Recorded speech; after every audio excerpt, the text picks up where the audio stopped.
झारखंड के इतिहास से संबंधित कुछ वस्तुनिष्ठ प्रश्न। पहला, झारखंड में निवास करने वाली अधिकांश जनजातियां निम्न में से किस प्रजाति की है? झारखंड में निवास करने वाली अधिकांश जनजातियां निम्नलिखित में से प्रोटो ऑस्ट्रेलियड प्रजाति की है। झारखंड के किस जिले में इस्को गुफाएं स्थित है? इस्को गुफाएं हजारीबाग में स्थित है। देहोंगी पुरा पाषाण कालीन स्थल किस जिले में स्थित है? देहोंगी पुरा पाषाण कालीन स्थल हजारीबाग में स्थित है। निम्न में से किस पुरा पाषाण कालीन स्थल से चित्रकारी का नमूना मिलता है? चित्रकारी का नमूना इस्को से मिला।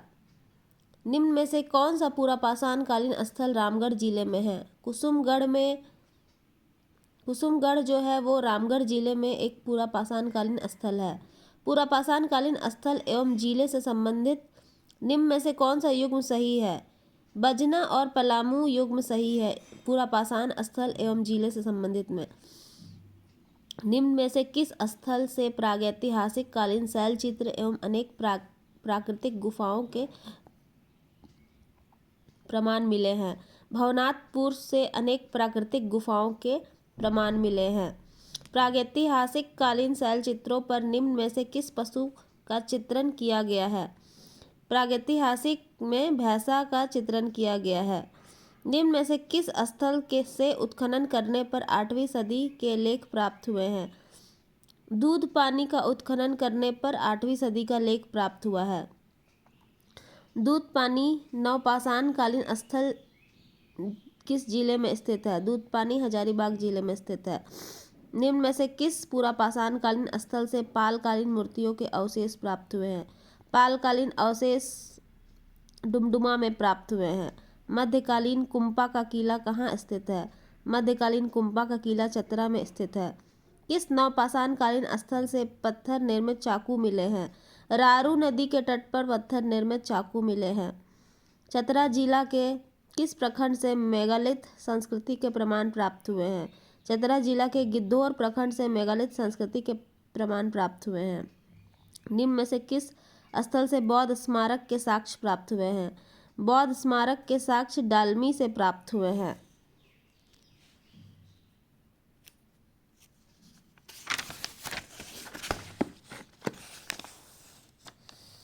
बुद्धपुर नवपाषाण कालीन स्थल वर्तमान में किस जिले में स्थित है?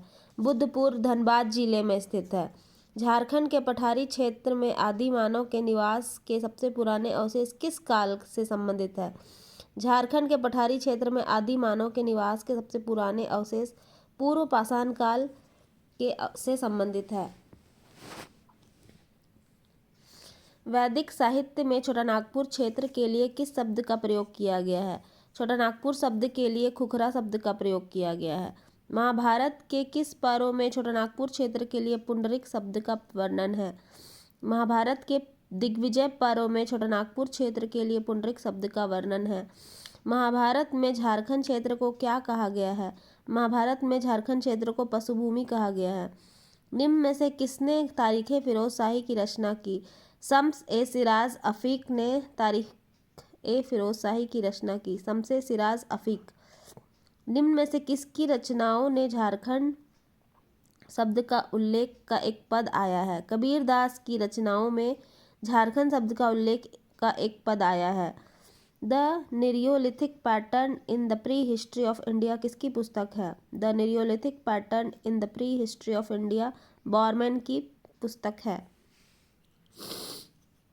निम्न में से किसकी पुस्तक से चेरो, खरवार एवं भूमिज आदि जनजातियों के बारे में उनके झारखंड आगमन तथा संस्कृति संबंधी जानकारी प्राप्त होती है? D.N. मजुमदार की एक पुस्तक है जिससे चेर, खरवार एवं भूमिज आदि जनजातियों के बारे में उनके झारखंड आगमन तथा संस्कृति संबंधी जानकारी प्राप्त होती है। द कॉल ऑफ छोटानागपुर के लेखक कौन है? डाल्टन। डाल्टन जो है द कॉल ऑफ छोटानागपुर के लेखक है। Notes on the tour in Manbhum के रचनाकार कौन है? एल टिकेल notes on a tour in Manbhum के रचनाकार है एल टिकेल।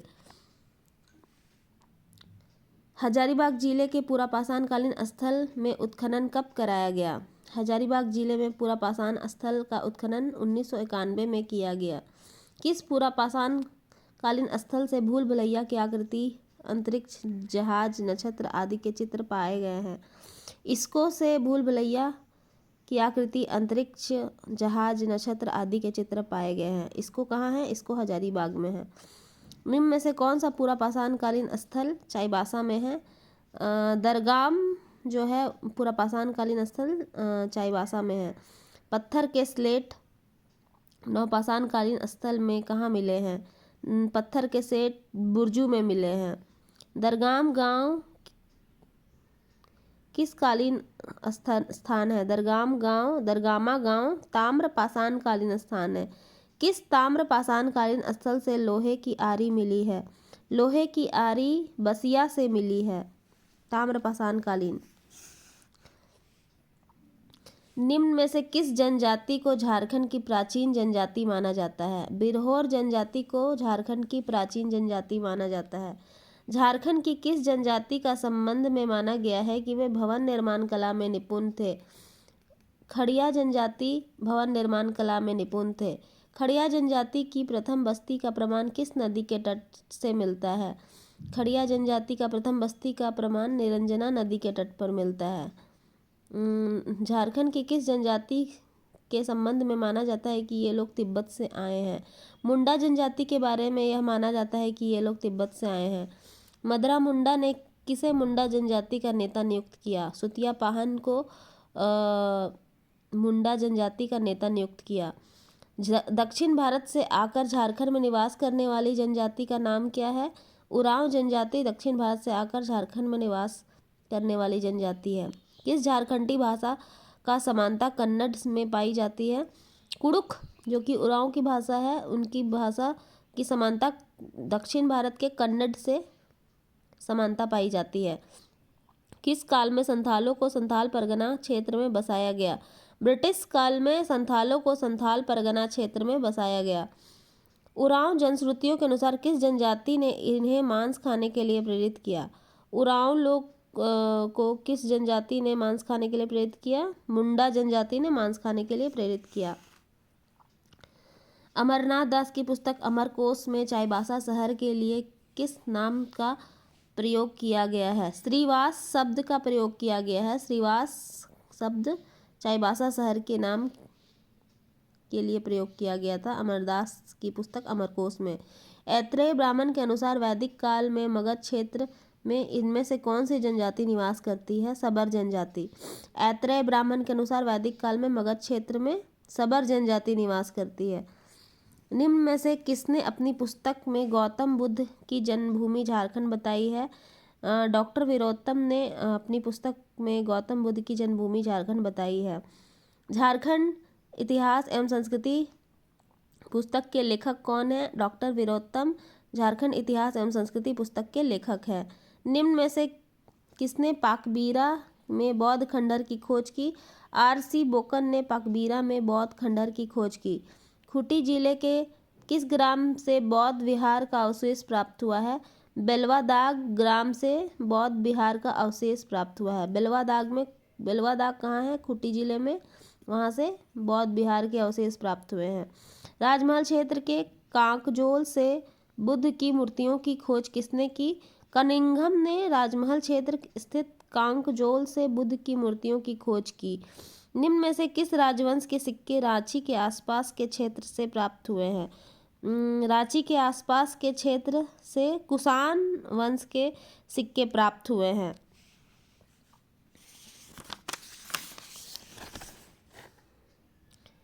किस सदी में बुद्ध की मूर्तियां भद्रकाली मंदिर परिसर से प्राप्त हुई है? किस सदी की बुद्ध की मूर्तियां भद्रकाली मंदिर परिसर से प्राप्त हुई है? 7वीं सदी की बुद्ध की मूर्तियां भद्रकाली मंदिर के परिसर से प्राप्त हुई है। कंसाई और दामोदर नदी घाटी क्षेत्र में किस धर्म के प्रसार के साक्ष्य मिलते हैं? कंसाई और दामोदर नदी घाटी से जैन धर्म के प्रसार के साक्ष्य मिलते हैं। निम्न में से कौन सा एक प्रसिद्ध जैन स्थल है? पवनपुर एक प्रसिद्ध जैन स्थल है। निम्न में से किस साहित्य से झारखंड में जैन धर्म का प्रभाव का विवरण मिलता है? अचरांग सूत्र से झारखंड में जैन धर्म के प्रभाव का विवरण मिलता है। जैन साहित्य के अनुसार कितने तीर्थंकरों का मोक्ष की प्राप्ति पारसनाथ पहाड़ी पर हुई? 20 तीर्थंकरों की मोक्ष की प्राप्ति पारसनाथ पहाड़ी पर हुई। किस जैन तीर्थंकर का महाप्रयाण पारसनाथ पहाड़ी पर हुई? जैन तीर्थंकर का महाप्रयाण पारसनाथ पहाड़ी पर पार्श्वनाथ की हुई। सम्मेद जी शिखर पहाड़ी किस जिले में स्थित है? सम्मेद जी शिखर पहाड़ी गिरिडीह जिले में स्थित है। जंगल लाइफ इन इंडिया पुस्तक के लेखक कौन है? B Ball jungle life in India के पुस्तक है। मगध महाजनपद के लिए किस शब्द का प्रयोग किया गया है? मगध महाजनपद के लिए कीकट शब्द का प्रयोग किया गया है।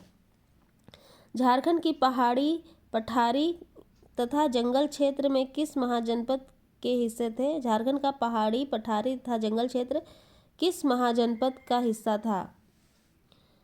मगध जनपद का हिस्सा था।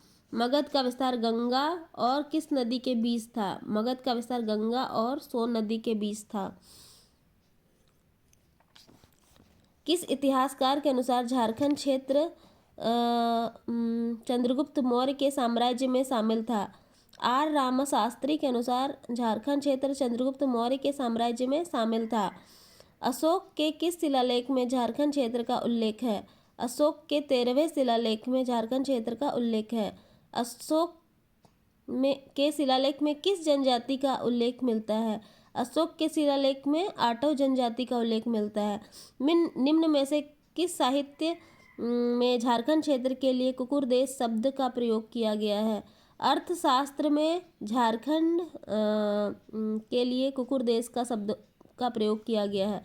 अर्थशास्त्र के अनुसार वनस्पतियों को नियंत्रित करने के लिए किस अधिकारी की नियुक्ति की गई थी? वनस्पतियों को नियंत्रित करने के लिए आटविका अधिकारी की नियुक्ति की गई थी। अर्थशास्त्र में किस नदी से हीरा प्राप्त होने की चर्चा है? इंद्रवाहक नदी से हीरा प्राप्त होने की चर्चा है। मौर्य काल में ताम्र लिप्ति एक प्रसिद्ध क्या था? मौर्य काल में ताम्र लिप्ति एक प्रसिद्ध बंदरगाह था। निम्न में से कौन सा मौर्यकालीन मार्ग झारखंड से होकर गुजरता है? दक्षिणा पथ जो है वो झारखंड से होकर गुजरता है। निम्न में से किस क्षेत्र में इंडो-सिथियन सिक्के प्राप्त हुए हैं? चाईबासा में इंडो-सिथियन सिक्के प्राप्त हुए हैं। इंडो-सिथियन सिक्के चाईबासा। किस गुप्त शासक ने झारखंड क्षेत्र में अपना विजय अभियान चलाया था? समुद्रगुप्त ने झारखंड क्षेत्र में अपना विजय अभियान चलाया था। निम्न में से किसने प्रयाग प्रशस्ति में छोटानागपुर क्षेत्र के लिए मुरुंड देश का प्रयोग किया था? हरिसेन ने प्रयाग प्रशस्ति में छोटानागपुर क्षेत्र के लिए मुरुंड देश शब्द का प्रयोग किया था। ह्वेनसांग के अनुसार किसने पूरे झारखंड प्रदेश पर अपना आधिपत्य स्थापित कर लिया? ह्वेनसांग के अनुसार शशांक ने पूरे झारखंड प्रदेश में अपना आधिपत्य स्थापित कर लिया। शशांक किस धर्म का अनुयायी था? शशांक शैव धर्म का अनुयायी था। निम्न में से किस राजवंश ने झारखंड क्षेत्र पर आक्रमण नहीं किया था? सातवाहन राजवंश ने झारखंड क्षेत्र पर आक्रमण नहीं किया था। रक्सौल राजवंश की स्थापना किस जिले में हुई? रक्सौल राजवंश की स्थापना पलामू जिले में हुई। क्योंझर राजवंश किस क्षेत्र से संबंधित था? क्योंझर राजवंश सिंहभूम क्षेत्र से संबंधित था। किस राजवंश की स्थापना छोटानागपुर खास क्षेत्र में हुई थी? नागवंश की स्थापना छोटानागपुर खास क्षेत्र में हुई थी। सर्वप्रथम किसके नेतृत्व में मुंडा राज्य की स्थापना हुई थी? ऋषा मुंडा होगा यहाँ पे। ऋषा मुंडा के नेतृत्व में मुंडा राज्य की स्थापना हुई थी। ऋषा मुंडा। सुतिया नागखंड राज्य को कितने गढ़ों में विभक्त किया गया है? सुतिया नागखंड को 7 गढ़ों में विभक्त किया गया है। निम्न में से कौन सुतिया नागखंड का एक गढ़ नहीं था? पलामू गढ़ सुतिया नागखंड का एक गढ़ नहीं था। निम्न में से कौन सुतिया नागखंड का एक गढ़ था? सरगुग गढ़ सुतिया नागखंड का एक गढ़ था। सुतिया पाहन ने अपने 7 गढ़ों को कितने परगनों में विभाजित किया था? सुतिया पाहन ने 7 गढ़ों को 21 परगना में विभाजित किया था। निम्न में से कौन सुतिया नागखंड का एक परगना नहीं था? बुद्धपुर सुतिया नागखंड का एक परगना नहीं था। फनी मुकुट राय ने किस राजवंश की स्थापना की थी? फनी मुकुट राय ने नागवंश की स्थापना की थी। निम्न में से किस क्षेत्र पर नागवंशी शासक का आधिपत्य नहीं था? गढ़वा क्षेत्र में नागवंशी शासक का आधिपत्य नहीं था, बाकी रामगढ़, पलानी, गोला में नागवंशी शासक का आधिपत्य था। नागवंश की स्थापना के समय भारत का गवर्नर कौन था? नागवंश की स्थापना के समय भारत का गवर्नर लॉर्ड कॉर्नवालिस था। नागवंशी शासक फनी मुकुट रॉय की राजधानी कहाँ थी? सुतियाम्बे। नागवंशी शासक फनी मुकुट रॉय की राजधानी सुतियाम्बे थी। नागवंशी शासकों ने अपने राज्य को कितने परगना में विभाजित किया था? 66 परगना में नागवंशी शासकों ने अपने राज्य को विभाजित किया था। 66 परगना। निम्न में से किसने नागवंशावली तैयार की थी? बेनीराम मेहता ने नागवंशावली तैयार की थी। कौन नागवंशी शासक सुतियाम्बे से राजधानी बदलकर चुटिया स्वर्णरेखा तट ले गया था? प्रताप राय ने सुतियाम्बे से राजधानी बदलकर चुटिया ले गया था। नागवंशी शासकों में निम्न में से कौन सी उपाधि धारण की थी? कर्ण की उपाधि धारण की थी नागवंशी शासकों ने। तुर्क शासक बख्तियार खिलजी के आक्रमण के भय से किसने अपना राजधानी परिवर्तित कर दिया था? भीमकर्ण ने तुर्क शासक बख्तियार खिलजी के आक्रमण से राजधानी परिवर्तन कर दिया था। निम्न में से कौन सा वंश राजपूत वंश था? रक्सैल वंश जो था वो राजपूत वंश था। पलामू क्षेत्र में पहुंचने पर रक्सैल वंश कितनी शाखाओं में विभाजित हो गया? पलामू क्षेत्र में पहुंचने पर रक्सैल वंश 2 शाखाओं में विभाजित हो गया। कुंडेलवा में किस वंश का शासक था? रक्सैल वंश का शासक था कुंडेलवा में।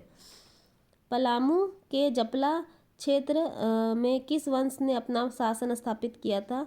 चेर खरवार वंश ने पलामू के जपला क्षेत्र में अपना वंश स्थापित किया था।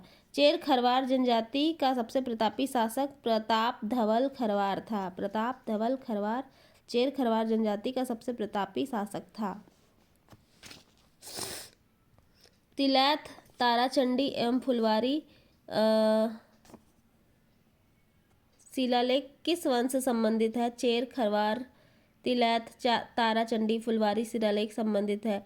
दक्षिण भारत से पलामू क्षेत्र में उरांव जनजाति के साथ किस जनजाति ने प्रवेश किया? दक्षिण भारत से पलामू क्षेत्र में उरांव जनजाति के साथ माहर जनजाति ने साथ में प्रवेश किया था। हजारीबाग और सिंहभूम क्षेत्र में किस वंश के द्वारा शासन किया गया था? हजारीबाग और सिंहभूम में मान वंश के द्वारा शासन किया गया था। मान वंश की जानकारी का स्रोत गोविंदपुर का शिलालेख था जो कवि किसके द्वारा लिखा गया था? गंगाधर के द्वारा लिखा गया था। मान वंश की जानकारी का स्रोत गोविंदपुर धनबाद का शिलालेख था जो कवि गंगाधर के द्वारा लिखित था। किस जनजाति ने मान वंश राजाओं के अत्याचार से पंचेत क्षेत्र से पलायन किया था? सबर जनजाति ने मान वंश के राजाओं के अत्याचार से पंचेत क्षेत्र में पलायन किया था। बागदेव ने किस राज्य की स्थापना की थी? बागदेव ने रामगढ़ राज्य की स्थापना की थी। किस राज्य के शासक के संबंध में कहा जाता है कि वे पहले नागवंशी राजाओं के सामंत थे? रामगढ़। रामगढ़ राज्य के राजाओं के बारे में कहा जाता है कि वो पहले नागवंशी राजाओं के सामंत थे। रामगढ़ राज्य की राजधानी कहाँ थी? रामगढ़ राज्य की राजधानी सिसिया थी। हजारीबाग और गया के बीच 15वीं सदी में किस राज्य की स्थापना हुई? 15वीं सदी में हजारीबाग और गया के बीच खड़गड़िया राज्य की स्थापना हुई। खड़गड़िया राज्य के संस्थापक किसे माना जाता है? हंसराज देव को खड़गड़िया राज्य के संस्थापक माना जाता है। पंचेत राज्य किस क्षेत्र में स्थापित था? पंचेत राज्य मानभूम क्षेत्र में स्थापित था। निम्न में से किस राजा का संबंध पंचेत राज्य से था? अमित लाल का संबंध पंचेत राज्य से था। पंचेत राज्य का राज्य चिन्ह इनमें से क्या था? कपिला गाय का पूंछ पंचेत राज्य के राज्य चिन्ह था। सिंह वंश के बारे में कुछ वस्तुनिष्ठ प्रश्न। निम्न में से किस स्थान पर सिंह वंश का प्रभुत्व था? सिंह वंश का प्रभुत्व सिंहभूम में था। निम्न में से किसने सिंहभूम को पोरहाट के सिंह राजाओं की भूमि कहा है? डब्ल्यू हंटर ने सिंहभूम को पोरहाट के सिंह राजाओं की भूमि कहा है। Singhbhum Seraikela Kharsawan through the ages पुस्तक के लेखक कौन है? Tikait Nripendra Narayan Singh Singhbhum Seraikela Kharsawan through the ages पुस्तक के लेखक हैं। पोरहाट राज्य के संस्थापक कौन थे? काशीनाथ सिंह पोरहाट राज्य के संस्थापक थे। किस सिंह वंशीय शासक ने पौरा देवी को अपने राज्य की अधिष्ठात्री देवी के रूप में स्थापित किया? पौरा देवी को अच्युत सिंह ने अपनी देवी के रूप में स्थापित किया था। किस सिंह वंशीय शासक के अत्याचार के फलस्वरूप भूइयां विद्रोह शुरू हुआ?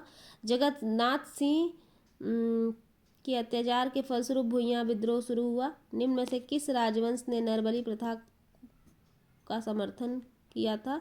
ढाल वंश के राजाओं ने नरबली प्रथा का समर्थक माना जाता है। किसके अनुसार ढाल वंश की स्थापना ब्राह्मण कन्या से उत्पन्न बालक के द्वारा हुई? बेंगलर के अनुसार ढाल वंश की स्थापना ब्राह्मण कन्या से उत्पन्न बालक के द्वारा हुई थी। मध्यकालीन भारत के बारे में कुछ पढ़ ले। इल्तुतमिश एवं बलबन के शासनकाल में छोटानागपुर खास क्षेत्र का शासक कौन था? हरिकर्ण इल्तुतमिश एवं बलबन के शासनकाल में छोटानागपुर खास क्षेत्र का शासक था। अलाउद्दीन खिलजी ने सेनापति ने 1310 ईस्वी में छोटानागपुर क्षेत्र पर आक्रमण कर कर वसूली की थी।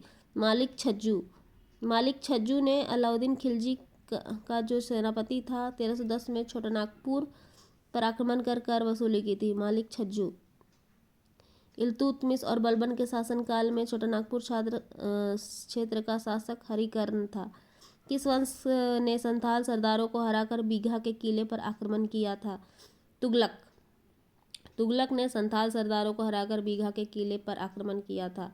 निम्न में से किसने सतगांव को राजधानी बनाया? सतगांव को फिरोज शाह तुगलक ने राजधानी बनाया। सूर्यवंश की स्थापना गंगवंश के मंत्री कपिलेंद्र ने की थी।